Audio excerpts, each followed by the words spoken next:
বিমান বিধ্বস্তে মাইলস্টোনের শিক্ষার্থী জারিফ ও স্টাফ মাসুমার মৃত্যু। বার্ন ইনস্টিটিউটে এখনও সংকটাপন্ন 4 জন। সিঙ্গাপুরের চিকিৎসকদের সমন্বয়ে চলছে চিকিৎসা। রোগীকে আমরা আজকে হারিয়েছি। 2 জন রোগীকে ডিসচার্জের ডিসিশন হয়ে গেছে। ক্রিটিক্যাল পেশেন্টের সংখ্যা এই মুহূর্তে 4 জন এবং সিভিয়ার পেশেন্টের সংখ্যা 9 জন। প্রতিনিধি নির্বাচনের অধিকার থেকে জনগণকে বঞ্চিত করবে পিআর পদ্ধতি, বললেন মির্জা ফখরুল। সংস্কারের জন্য শুধু বৈঠক নয়, প্রক্রিয়া জরুরি। কয়েকজন ব্যক্তিকে দেশ বিদেশ থেকে ভাড়া করে নিয়ে এসে কি দেশ চালানো যায়? এই যে সহজ সরল কথা, এই সহজ সরল কথাটা আমাদেরকে উপলব্ধি করতে হবে।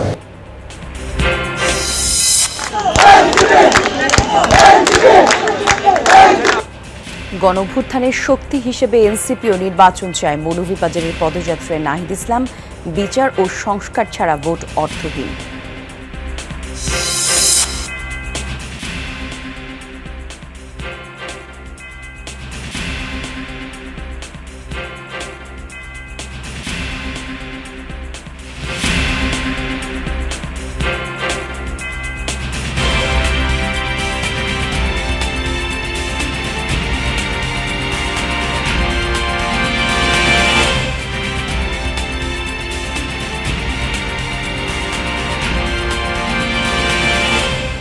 যমুনা নিউজে আমন্ত্রণ আপনাদের সবাইকে। সাথে আমি জান্নাতুল কুলি আছি। শিরোনাম দেখছিলেন।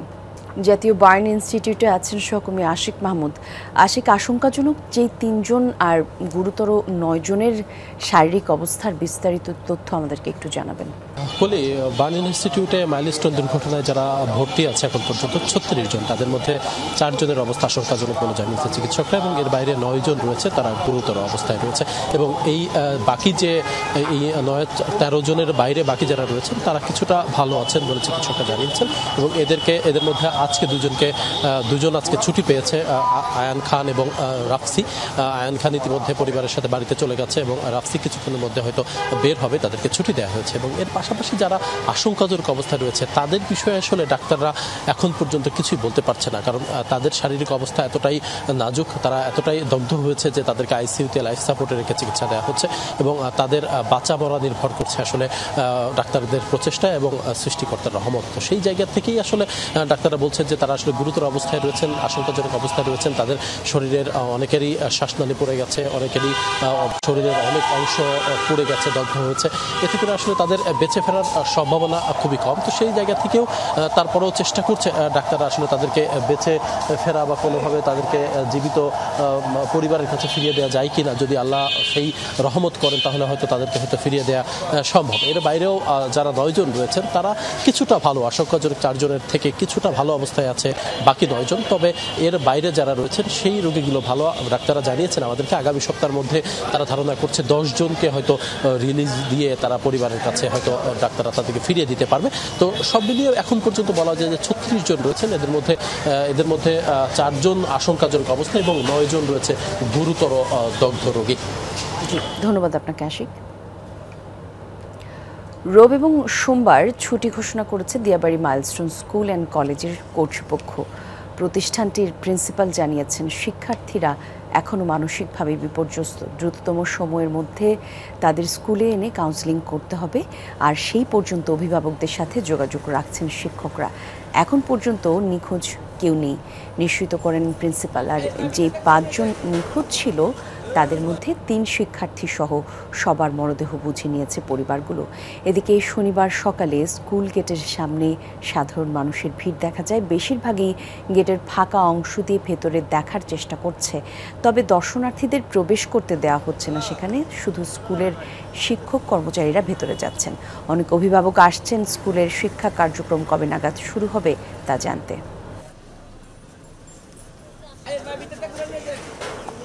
একটার দিকে ছুটি হয়ে যায়, যখন আমরা এই দিকে আসি তখন বিমানটা পড়ে।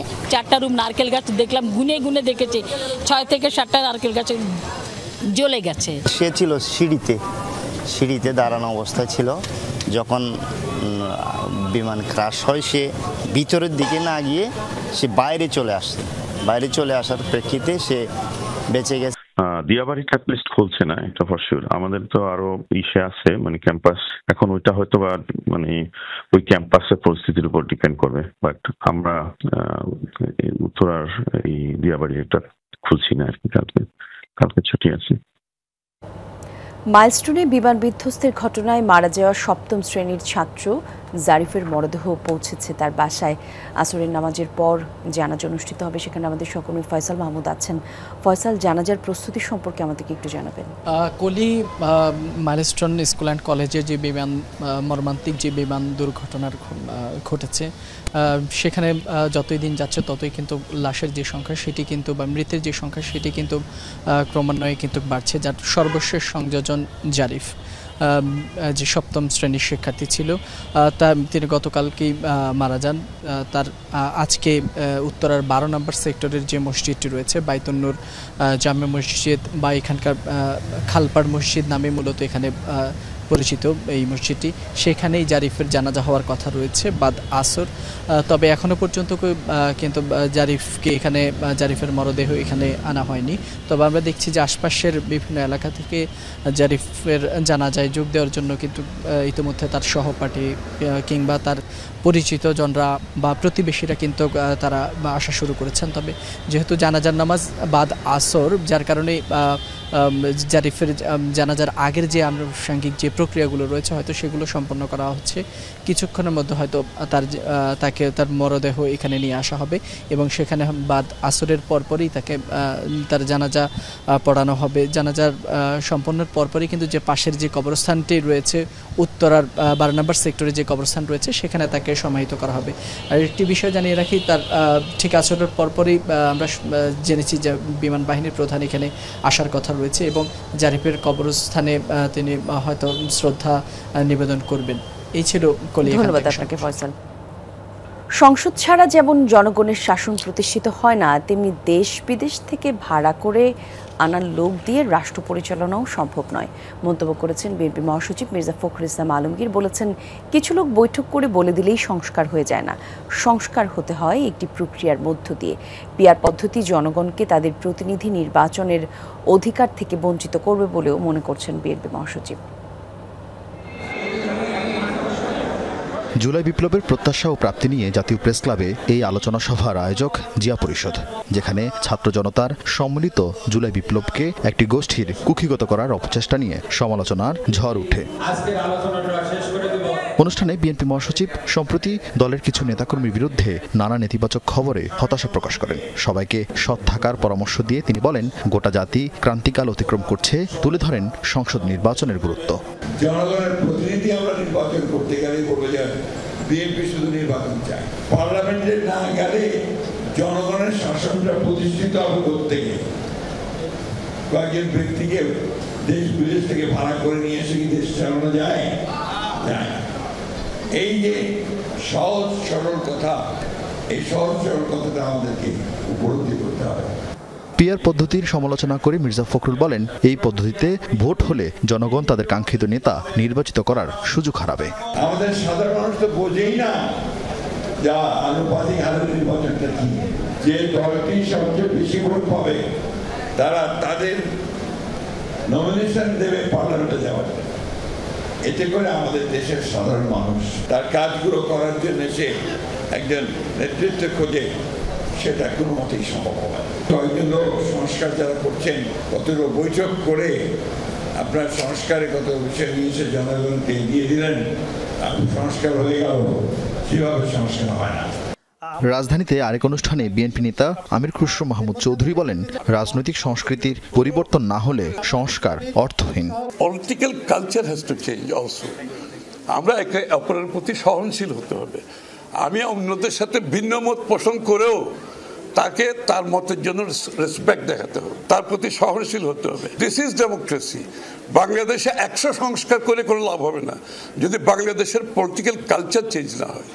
জাতীয় প্রেস ক্লাবের সামনে আরেক অনুষ্ঠানে বিএনপি নেতা শামসুজ্জামান দুদু বলেন, গণতন্ত্র এবং গণহত্যার জন্য শেখ হাসিনা ও সাবেক প্রধান বিচারপতি খায়রুল হকের কোনো ক্ষমা নেই। এদেরকে মাফ করা যাবে না। আরেফিন শাকিল, যমুনা নিউজ, ঢাকা।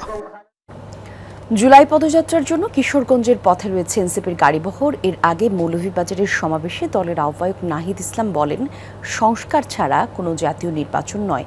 দুপুরে শহরের পদযাত্রা বের করেন নেতাকর্মীরা, পরে বেরির পাড় এলাকায় সমাবেশ শেষ হয়। এ সময় দলের আহ্বায়ক নাহিদ আরও বলেন, গণঅভ্যুত্থানের শক্তি হিসেবে এনসিপিও নির্বাচন চায়, তবে বিচার এবং সংস্কার ছাড়া ভোট অর্থহীন। জনগণ সেই নির্বাচন গ্রহণ করবে না। এ সময় ৭২-এর সংবিধান মানেই মুজিববাদী সংবিধান বলেও মন্তব্য করেন নাহিদ। বলেন, দেশের উন্নয়নে সেই সংবিধানের সংস্কার প্রয়োজন। ক্ষমতায় গেলে চা শ্রমিকদের জীবন মান উন্নয়নের কাজ করার অঙ্গীকার ব্যক্ত করেছেন এনসিপির নেতারা। আমরা বলেছি আমরা নির্বাচন চাই, আমরা গণতন্ত্রের পক্ষে লড়াই করা শক্তি, আমরা ভোটাধিকারের জন্য লড়াই করা শক্তি, কিন্তু বিচার সংস্কার ছাড়া নির্বাচন অর্থহীন হয়ে যাবে। এই নির্বাচনকে জনগণ গ্রহণ করবে না। অবৈধ উপায়ে যদি ভারতের কোনো বাংলাদেশি নাগরিক থাকে, তাদের যথাযথ প্রক্রিয়া গ্রহণ করতে প্রস্তুত সরকার, তবে ভারত যেভাবে পুশিং করছে তা নিন্দনীয়। এমনটি বলেছেন স্বরাষ্ট্র উপদেষ্টা অবসরপ্রাপ্ত লেফটেন্যান্ট জেনারেল জাহাঙ্গীর আলম চৌধুরী। সকালে নারায়ণগঞ্জের পুলিশ লাইন্স এবং সিদ্ধিরগঞ্জের র্যাব 11 কার্যালয় ও জালকুড়ি বিজিবি ৬২ ব্যাটালিয়ন কার্যালয় পরিদর্শন করেন স্বরাষ্ট্র উপদেষ্টা। পুলিশ লাইনে সাংবাদিকদের প্রশ্নের জবাবে উপদেষ্টা বলেন, ভারতে থাকা কোনো রোহিঙ্গা শরণার্থীকে গ্রহণ করবে না বাংলাদেশ। তিনি আরও বলেন, আগামী নির্বাচন সুষ্ঠুভাবে সম্পন্ন করতে অভ্যুত্থানের লুট হওয়া অস্ত্রসহ সারা দেশের অবৈধ অস্ত্র উদ্ধারে তৎপর আইনশৃঙ্খলা বাহিনী। যারা রোহিঙ্গা তারা আমরা অ্যাকসেপ্ট করতেছি, রোহিঙ্গাদের আমরা ওখানে ফেরত পাঠাচ্ছি। তারপরে আমরা তাদের বলতেছি, যদি আমাদের এরকম কোনো বাংলাদেশি নাগরিকও থাকে ওখানে, ওটা একটা নিয়ম আছে, একটা প্রপার চ্যানেলে পাঠানো। সত্যি কথা বলতে ওরা চ্যানেলে পাঠায় জঙ্গলে, নদীর পাড়ে এইসব জায়গায় পাঠাতে, এটা কোনো অবস্থায় গ্রহণযোগ্য না। একটা মানে হিউম্যান রাইটও একটা ভায়োলেশন। নির্বাচনের মাধ্যমে ক্ষমতার পরিবর্তন হয়, এটা গুরুত্বপূর্ণ। ক্ষমতার পরিবর্তনকে ভয় না থাকলে সরকার দানবীয় হয়ে ওঠে, যার উদাহরণ শেখ হাসিনা। দুপুরে ঢাকা বিশ্ববিদ্যালয়ের হিউম্যান রাইটস সোসাইটির 11শ মানবাধিকার সম্মেলনে প্রধান অতিথির বক্তব্যে এসব মন্তব্য করেছেন আইন উপদেষ্টা আসিফ নজরুল। বলেন, মানবাধিকার রক্ষা এখন অনেক বড় চ্যালেঞ্জ। এ সময় মানবাধিকারের সঠিক চর্চার কথা বলেন উপদেষ্টা। পাঠ্যক্রম থেকে শুরু করে সমাজের সব ক্ষেত্রে মানবাধিকার নিশ্চিতের চর্চা করতে হবে। আইন দিয়ে সবকিছু হয় না, প্রতিষ্ঠান পরিবর্তন করতে হবে। নিজের অভ্যাস পরিবর্তন করা ছাড়া কোনো কিছুরই পরিবর্তন হওয়া সম্ভব না বলেও জানিয়েছেন তিনি। বাংলাদেশের বেস্ট সময়টা কেটেছে 1991 থেকে 2012-13 পর্যন্ত, বিকজ তখন স্মুথ ট্রানজিশন অফ পাওয়ার ছিল। স্মুথ ট্রানজিশন অফ পাওয়ার থাকলে একটা অ্যাকাউন্টেবিলিটি থাকে। আমাদের দলগুলোর প্রত্যেকের তো সমস্যা আছে, সে যেমন চিন্তা করে 5 বছর পর আমি ক্ষমতা হারাবো, ওই ভয়ে হলেও সে খারাপ কাজ কম করে, মানবাধিকারের ভায়োলেশন কম করে, রইস হয়ে করে। যখন ওই ভয়টা চলে যায় তখন কি দানবে পরিণত হয়, সেটা আওয়ামী লীগের ফ্যাসিস্ট আমল থেকে আমরা বুঝতে পারি। বিএনপির ভারপ্রাপ্ত চেয়ারম্যান তারেক রহমানের পক্ষ থেকে মাইলস্টোন স্কুলে নিহত আফনান ফাইয়াজের পরিবারের সাথে সাক্ষাৎ করেন দলটির সিনিয়র যুগ্ম মহাসচিব অ্যাডভোকেট রুহুল কবির রিজভী। সেখানে দলীয় অন্যান্য নেতারাও উপস্থিত ছিলেন। এ সময় নিহতের পরিবারকে সান্ত্বনা জানান তারা। বলেন, মাইলস্টোনে বিমান বিধ্বস্তের পর থেকে সার্বক্ষণিক নিহতদের পরিবার এবং আহতদের বিষয়ে খোঁজখবর রাখছেন তারেক রহমান। আফনান ফাইয়াজের পিতাও বিএনপির সিনিয়র যুগ্ম মহাসচিবকে পেয়ে আবেগ আপ্লুত হয়ে ওঠেন। রিজভী বলেন, বিএনপির ভারপ্রাপ্ত চেয়ারম্যান তারেক রহমান সমবেদনা জানিয়েছেন। তিনি সবসময় নিহত এবং আহতদের পরিবারের পাশে আছেন এবং থাকবেন। নিম্নচাপের প্রভাবে আজও উত্তাল সাগর, দুর্ভোগে উপকূলীয় এলাকার মানুষ। রাতভর থেমে থেমে বৃষ্টি আর জোয়ারের পানিতে প্লাবিত নোয়াখালীর হাতিয়ার নিম্নাঞ্চল। জেলা সদর সহ বিভিন্ন উপজেলার নিচু এলাকায় বৃষ্টিতে তৈরি হয়েছে জলাবদ্ধতা। কক্সবাজারের টেকনাফে উত্তাল সমুদ্রের ঢেউয়ের তোড়ে ভাঙন ধরেছে মেরিন ড্রাইভের 2.5 কিলোমিটার এলাকা। ভাঙা বাঁধ দিয়ে পানি ঢুকে প্লাবিত কুতুবদিয়ার আনিসের ডেইল এবং তাবলার চর। একই সাথে বায়ুবিদ্যুৎ কেন্দ্রের আশেপাশের রাস্তাঘাটও প্লাবিত। মহেশখালীর ধলঘাটে এবং মাতারবাড়ির নিম্নাঞ্চলেও ঢুকছে পানি। পটুয়াখালীর কুয়াকাটাতেও ঢেউয়ের তোড়ে ভেঙেছে মেরিন ড্রাইভের বেশ কিছু অংশ। দেশের সকল সমুদ্র বন্দরকে 3 নম্বর স্থানীয় সতর্ক সংকেত দেখে যেতে বলা হয়েছে আবহাওয়া অধিদপ্তরের পক্ষ থেকে। আমাদের বাড়ির সামনে অনেক হাঁটু পর্যন্ত একটু পানি, এই বৃষ্টিতে আরো পানি বাড়ে যাচ্ছে, পানি মাঝামান, পানি নামবার মতন কোনো জায়গা নাই। এই অবস্থা দেখে কিন্তু খুবই খারাপ লাগতেছে, কারণ আমরা চলাফেরা করতে পারতেছি না। কার রেসিংয়ে নেমে ভয়াবহ দুর্ঘটনার শিকার হয়েছেন racer Abhik Anwar. Sepang international circuit race 1-এ দুর্ঘটনায় পড়ে তার গাড়িটি শনিবার সামাজিক যোগাযোগ মাধ্যমে তার ভেরিফাইড পেজ থেকে বিষয়টি নিশ্চিত করা হয়েছে। মেডিকেল সেন্টারে পরীক্ষা নিরীক্ষার পর তার চিকিৎসা প্রদানের কথা জানানো হয়। দ্রুত আরোগ্যের কামনা করা হয় প্রার্থনা। আর বিদেশের মাটিতে প্রথম বাংলাদেশের রেসওয়ে হিসেবে আগেই পরিচয় অর্জন করেছিলেন অভিক। ব্যয়বহুল এই খেলা বাংলাদেশে তেমন জনপ্রিয় না হলেও নানা চড়াই উতরাই পেরিয়ে বিশ্বমঞ্চে তুলে ধরেছেন লাল সবুজের পতাকা।